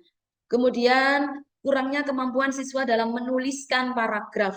Nah, ini juga yang terjadi di kelas saya. Ketika awal dulu saya melaksanakan asesmen diagnostik, nah itu terlihat sekali Bapak Ibu kemampuan menulisnya saja, menulis ya, huruf ABC-nya saja itu masih perlu banyak bimbingan. Dan yang terakhir adalah kemampuan siswa dalam memahami soal cerita matematika. Nah, ini juga. Kalau anak-anak itu biasanya soal biasa, matematika yang berupa angka-angka saja, itu bisa. Tapi pemahaman terhadap soal cerita, ini yang masih sering kurang. Berikutnya adalah tujuannya, membantu siswa meningkatkan pemahaman tentang dunia angka dan data, membantu meningkatkan rapor literasi dan numerasi, membantu siswa berpikir secara rasional, sistematis, dan kritis dalam menyelesaikan masalah, serta siap menghadapi tantangan revolusi industri 4.0 dan society 5.0. Jadi bekal anak-anak harus luar biasa karena mereka adalah generasi yang nanti akan mengalami atau melewati masa revolusi industri dan society. Nah, ini bentuk kegiatannya Bapak Ibu. Di hari Senin ada sasi sapar, yaitu satu siswa satu paragraf. Mereka akan menceritakan aktivitasnya di hari Minggu dalam satu paragraf yang dituliskan dalam post-it, kemudian ditempelkan di dalam kertas gitu ya. Nanti akan saya tunjukkan contohnya. Kemudian di hari Selasa ada kalpak ninja perkalian dan pembagian. Mereka akan menghafal perkalian dan pembagian lagi dengan sistem ninja. Kemudian hari Rabu ada Aberta Ayu bercerita, siswa membawa satu benda untuk diceritakan secara lisan. Di hari Kamis ada Solta, bedah soal cerita. Ini banyak soalnya, biasanya bergantung dengan waktu juga kerumitan soal yang dibedah. Biasanya juga saya sisipkan untuk soal cerita lintas mapel Bapak Ibu. Kemudian di hari Jumat ada Maman membaca pemahaman, siswa membaca bersama, kemudian diberikan beberapa pertanyaan untuk menguji pemahaman siswa. Dan di hari Sabtu ada Kumat. Kumat ini adalah kuis matematika yang dikemas dalam bentuk permainan. Nah, ini biasanya juga disesuaikan dengan materi matematika yang sedang diajarkan. Tuh Bapak Ibu. Nah, ini kemudian langkah prosedurnya adalah 15 menit di awal sebelum kegiatan pembelajaran. Kemudian siswa melakukan kegiatan sesuai dengan jadwal yang telah disepakati. Dan jangan lupa Bapak Ibu harus ada kegiatan refleksi. Ini biasanya saya lakukan setiap hari Bapak Ibu di akhir pembelajaran. Jadi 5 menit atau 10 menit sebelum pembelajaran di kelas saya selesai, saya akan mengajak anak-anak merefleksikan dirinya. Beberapa ada yang saya minta lisan dan lainnya menuliskan di buku refleksi. Gunanya apa? Supaya mereka tahu apa yang sudah baik dari dirinya, apa yang perlu dipertahankan, dan apa yang masih harus perlu diperbaiki lagi. Kemudian di tahapan yang terakhir adalah guru memberikan penguatan kegiatan yang telah dilakukan. Nah, kalau ukurnya, apakah Parilinu ini berhasil untuk anak-anak?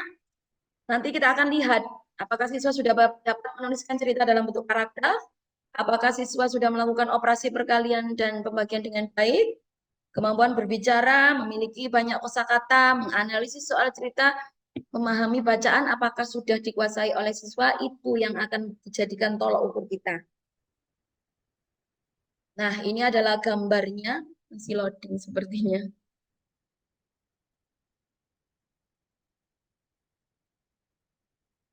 Nah, ini Master Ninja Kali dan Bagi. Nah.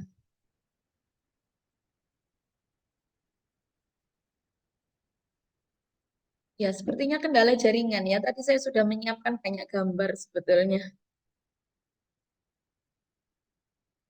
Ya, ini yang Rabu Aberta Ayu bercerita anak-anak membawa benda, satu benda yang ada di sekitar mereka untuk kemudian beberapa siswa diajak maju dan menceritakan benda apa yang dibawanya itu. Berikutnya adalah ini yang kami soltra, soal cerita.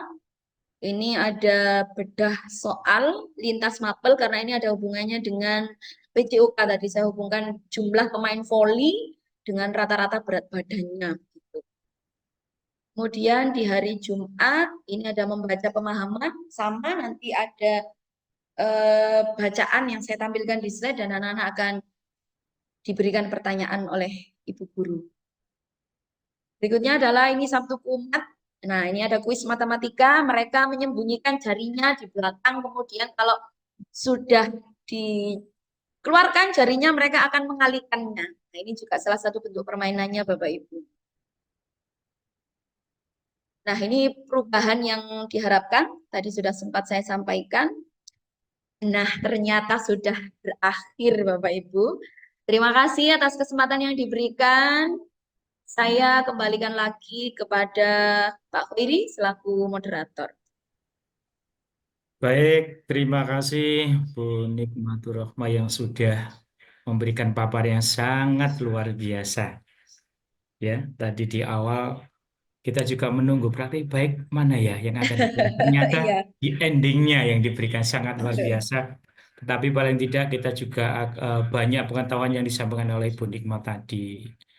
Baik Bapak Ibu, kami silakan apa yang dipaparkan dari narasumber kita tadi.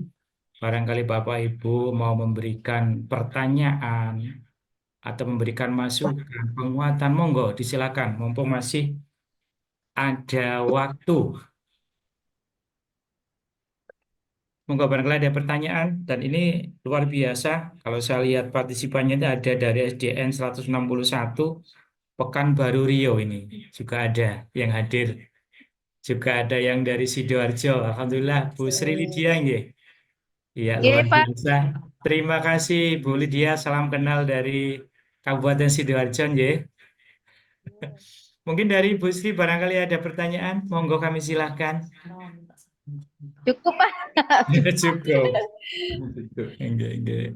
Dari peserta lainnya Bapak Ibu yang ada di Sidoarjo ataupun yang lainnya yang mungkin belum kami lihat. Dari Pak Ustadz Dhani ini, alhamdulillah beliau juga hadir Pak Ustadz Dhani. Assalamualaikum Pak Dhani. Monggo Bapak Ibu barangkali ada yang memberikan bertanya dan lain sebagainya, monggo. Mumpung masih ada waktu sebelum kami tutup, nggih. Barang dari Bapak Ibu Kepala Sekolah, mungkin dari Pak Narji, Pak Darmaji barangkali, Pak Darmadi. atau Pak Zen? Monggo Bapak Ibu. Nggih, monggo Pak Darmadi.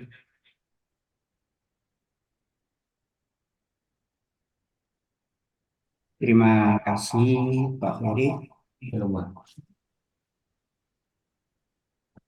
Paparan yang luar biasa, Bu Nikmatul Rahmah. Seandainya seluruh ini menurut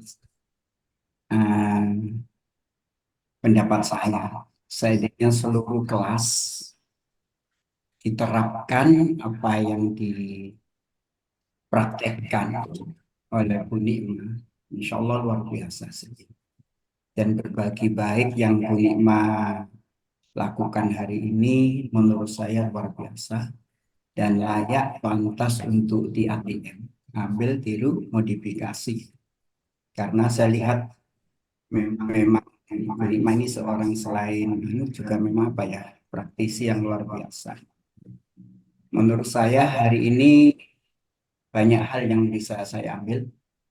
Mudah-mudahan yang Bu Nikmah kerjakan, Bu Nikmah praktekkan, nanti bisa kami ambil yang mana praktek-praktek tersebut yang bisa kita terapkan sesuai dengan kebutuhan atau beragam sekolah. Mudah-mudahan itu. Terima kasih luar biasa Bu Nikmah.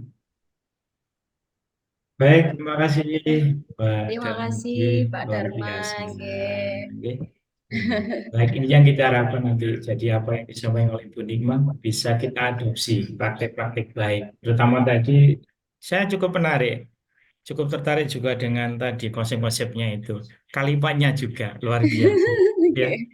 ya mungkin selama ini kita tahu di sekolah ada literasi, ada numerasi, namun bentuknya bagaimana sih? Dan bagaimana membuat anak-anak ini tertarik jika mereka itu antusias, motivasi untuk literasi numerasi. Namun semua itu saya yakin tanpa dukungan dari pihak terkait juga kurang mendukung. Jadi ini kalau kita terapkan di seluruh instansi, nanti insya Allah Sidoarjo ini akan literasi numerasi akan jalan semuanya ini. Luar biasa. Oke. Bapak Ibu yang lainnya, barangkali ada yang Ya, barangkali juga ada yang ingin berbagi cerita, berbagi Pak. cerita di Ya, sekolahnya terkait praktek tentang baik yang literasi ada. numerasi. Nggih. Mungkin bentuknya seperti ini, seperti itu. Ya, Monggo kita sharing ya di siang hari Insya ini. Allah ini dari Pekanbaru ya, Iya, Pak.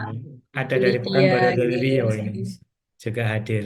Nggih, sambil saya membaca di kolom chat dari Nggih. Budia, sangat bermanfaat. Amin. Semoga menjadikan manfaat untuk kita semua, nggih. Dari SDN 001 Toapaya Bintan, Provinsi Kepulauan Riau. Masya Allah, luar biasa. Saya juga belum pernah ke sana ini, Pak Hoiri. Belum Bu. Saya produk di dalam kabupaten saja ini. Iya, betul Pak Hoiri. Ya kapan Luar diajak biasa, sama Masya Allah. teman-teman nanti. Oke, baik Bapak Ibu lainnya, kami persilahkan.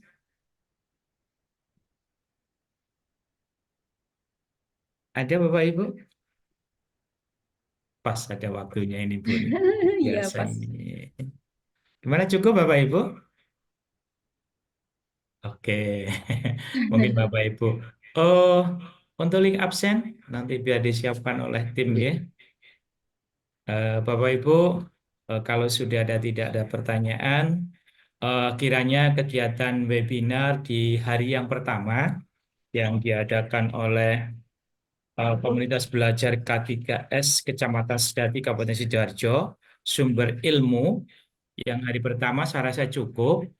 Bisa kita lanjutkan besok, masih ada lagi nih karena kegiatan webinar kita selama 3 hari, tanggal 13, 14, 15, dan besok juga ada narasumber-narasumbernya yang luar biasa yang akan mengisi kegiatan webinar ke depan selama 2 hari. Mungkin Bu Nikmah bisa memberikan closing untuk webinar di siang hari ini untuk memotivasi kami semuanya agar bisa mengadopsi apa yang sudah Bu Nikmah lakukan selama ini, khususnya di SDN PB Kecamatan Sedati, Kabupaten Sidoarjo, sehingga literasi numerasi bisa aktif, bisa berjalan, sehingga anak-anak bisa bertumbuh kembang dengan baik. Silakan Bu Nikmah. Baik, terima kasih Pak Hoiri. Closing statement saya sebagaimana moto hidup saya, Pak Hoiri, Kak Iso, Dipekso, dan Kulino. Mungkin dari yang di luar Provinsi Jawa Timur ya. Kak Iso itu artinya kita tidak bisa. Maka kita harus memaksa diri kita supaya bisa dan menjadi kebiasaan. Nah, kemudian moto ini juga yang harus kita tularkan kepada murid-murid kita bahwa apa yang tidak bisa kita lakukan itu juga harus bisa mereka lakukan. Mereka pasti bisa dengan melewati atau melalui banyak hal tentunya. Itu saja Pak Hoiri dari saya. Terima kasih. Baik, terima kasih. Sama dengan motonya tadi ya. Kak Iso, Dipekso, Kulino. Mungkin dari Rio ini bahasanya bahasa Jawa ya. Iya. Tidak bisa, kita paksakan untuk belajar, akhirnya menjadikan suatu kebiasaan yang baik. Baik, terima kasih Ibu Nikmah yang sudah menyampaikan praktek baiknya selama kurang lebih 2 jam. Mudah-mudahan apa yang disampaikan manfaat bagi kita semuanya dan tentunya bisa mengembangkan di sekolah kita masing-masing sehingga ada perubahan peserta didik kita menjadi anak-anak yang luar biasa. Dan juga saya ucapkan terima kasih kepada Ibu Pengawas, Ibu Ketua K3S, Bapak Ibu Kepala Sekolah, dan juga Bapak Ibu Guru, baik yang ada di Jawa Timur atau luar Jawa Timur, yang sudah mengikuti kegiatan ini dari awal hingga akhir. Jumpa lagi besok, 2 hari ke depan. Kami mohon juga kehadirannya, kami tunggu bersama komunitas belajar K3S Sumber Ilmu Kecamatan Sedati Kabupaten Sidoarjo. Bisa juga akan hadir narasumber yang luar biasa. Demikian Bapak Ibu peserta webinar, saya Hoiri. Apabila ada kekurangannya di dalam moderator hari ini, webinar yang pertama kurang lebihnya mohon maaf. Saya akhiri, wassalamualaikum warahmatullahi wabarakatuh. Terima kasih Bu Nikmah ilmunya. Oke, sami-sami Bu. Semoga berkenan dan bermanfaat. Untuk absensi nanti bisa isi di link. Sudah bisa nggak absensinya, Bapak Ibu? Isi absensinya.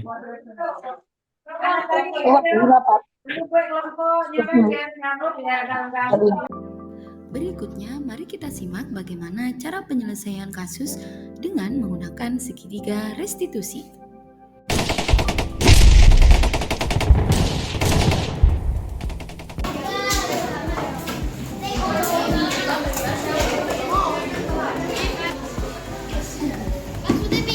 Akbar makan.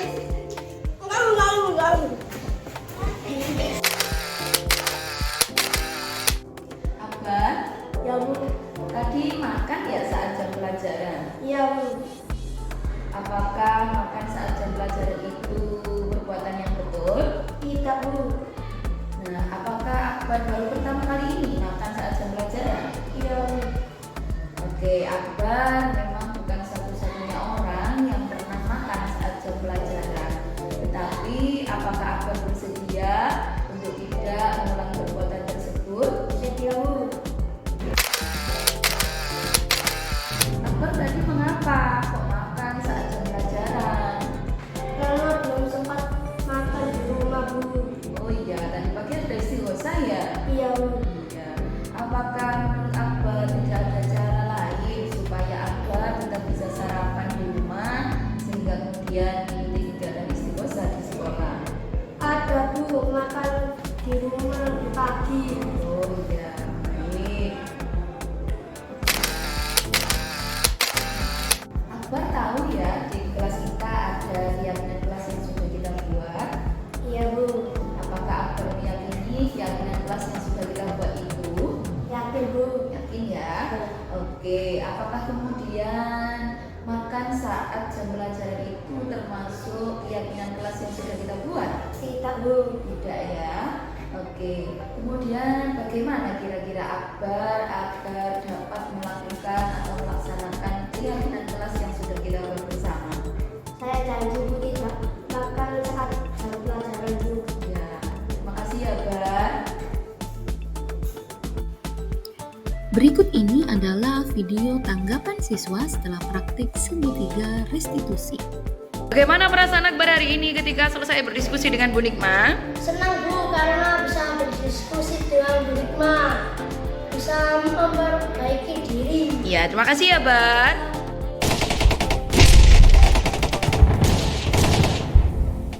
Hari ini kita akan membuat wayang rangka. Loh, terlambat. Ya, sudah sekarang duduk. Satria, hari ini Satria dapat terlambat ya ke sekolah. Menurut Satria, terlambat datang ke sekolah itu perbuatan yang baik atau salah? Salah. Berapa kali ketika di sekolah ini Satria terlambat datang ke sekolah? Oh, baru pertama kali ya. Oke, Satria memang bukan siswa yang pertama kali terlambat datang ke sekolah. Tapi apakah Satria mau untuk merubah sikap Satria?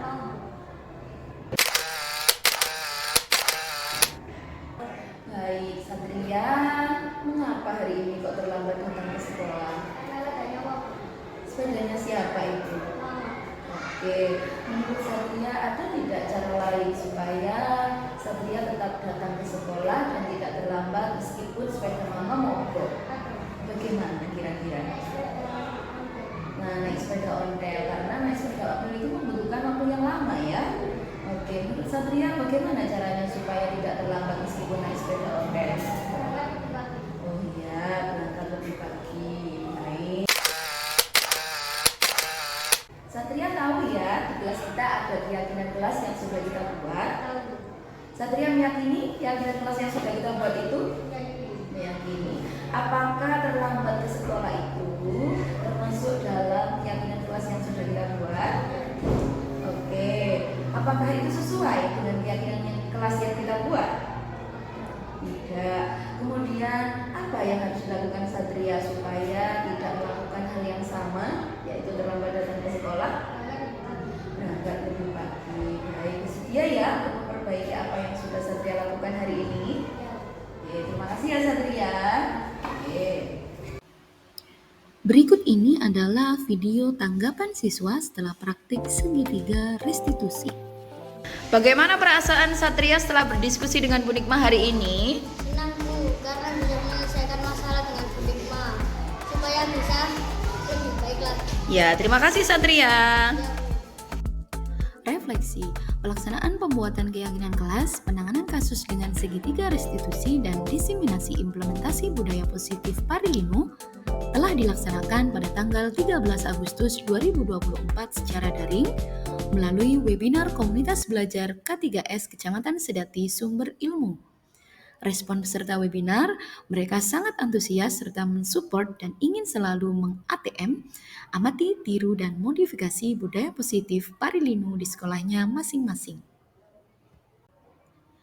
Adapun rencana jangka panjang yang akan saya lakukan, yang pertama adalah secara konsisten melakukan berbagi praktik baik kepada rekan sejawat, baik secara daring maupun luring. Yang kedua, melakukan budaya positif secara kontinu dan senantiasa melakukan koordinasi dengan seluruh warga sekolah. Dan yang terakhir, senantiasa mengupgrade diri terkait dengan ilmu pengetahuan, utamanya yang terkait dengan budaya positif dan pengimplementasiannya di lingkungan sekolah. Demikian aksi nyata yang telah saya lakukan untuk modul 1.4 Budaya Positif. Salam Guru Penggerak, tergerak, bergerak, menggerakkan.